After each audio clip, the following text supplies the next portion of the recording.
feel like I'm having my Grammy moment right now, and the award goes to. I first and foremost have to give all glory and praise to my one and only Savior Jesus Christ. Excuse me. Amen.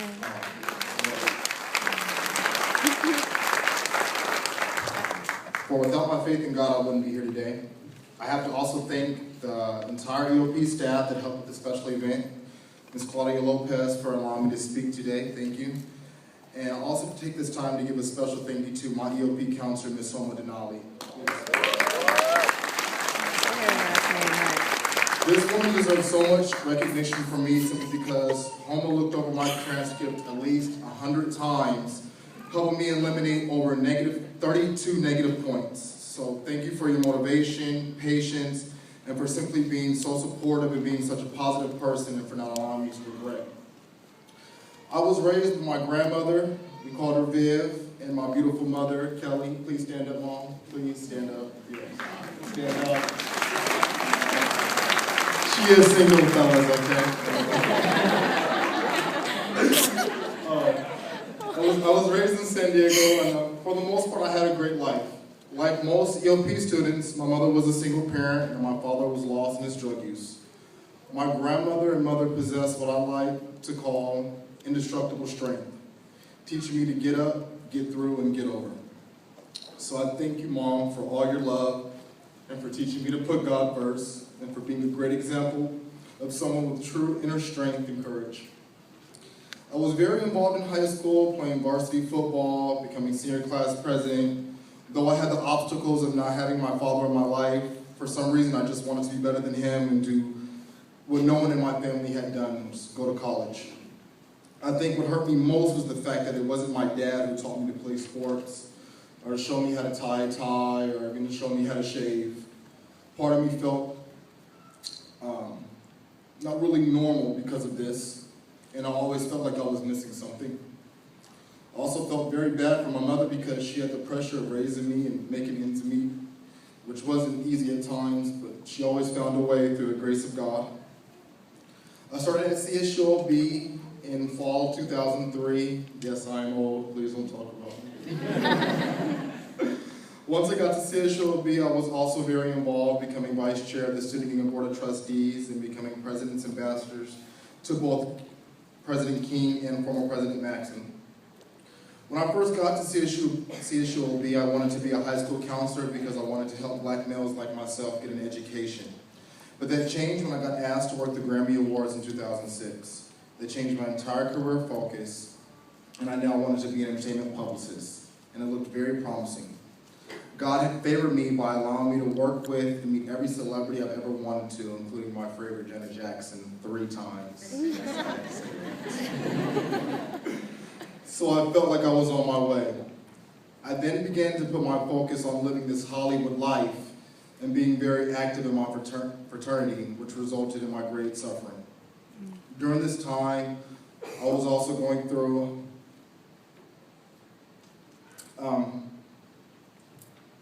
a very dark stage of depression in my life. My father coming back in my life and leaving again.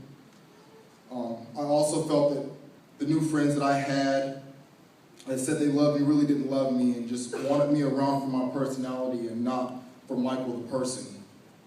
So I began to feel lost and rebel.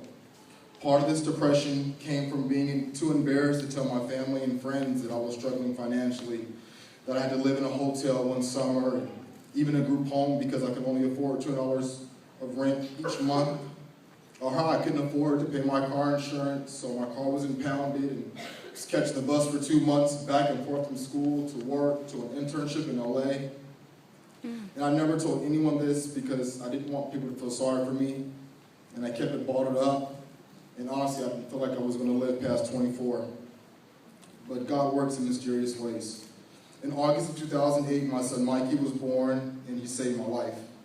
I have to admit that I was nervous about having a son because I felt like, how was I going to raise a male, and my father wasn't around to teach me how to be one. But my little boy gives me so much motivation, and just when I thought I wasn't going to make it, God put a person in my life to make me understand the purpose of my life. I love you, son, and I owe all this to you. Between 2008 and 2010, I took an educational leave from CSULB. I got married and moved to San Diego with my new family. But like every new family, we had our issues. And when I had to go back to school in fall of 2010, my now ex-wife told me that I shouldn't go back to school because it wasn't a priority. But this didn't stop me. Not only did I come back to CSULB, but I now came back as a single father, working and going to school full-time. My mother, being the amazing woman she is, transferred her job with Kaiser from San Diego to LA just so she could help me raise my son. And I'm forever grateful to you, and thank you for showing me how to be a father. But all my previous academic neglect now affected me. I went from a 3.1 overall GPA to a 1.5. I had literally done every appeal one could imagine, from financial aid to maximum time frame, and if anyone knows, appeals are not easy to get approved.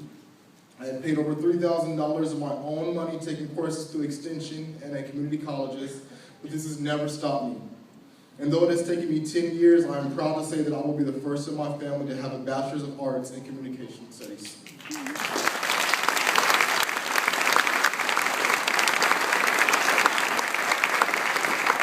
Lastly, I could not have done this alone.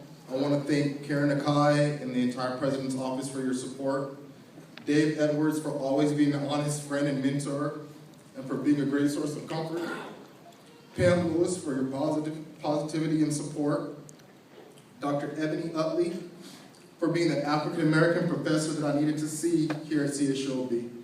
Dr. Utley always inspired me to be the best, and I thank you for helping me develop as a rhetorical critic and for teaching me about the history of my heritage.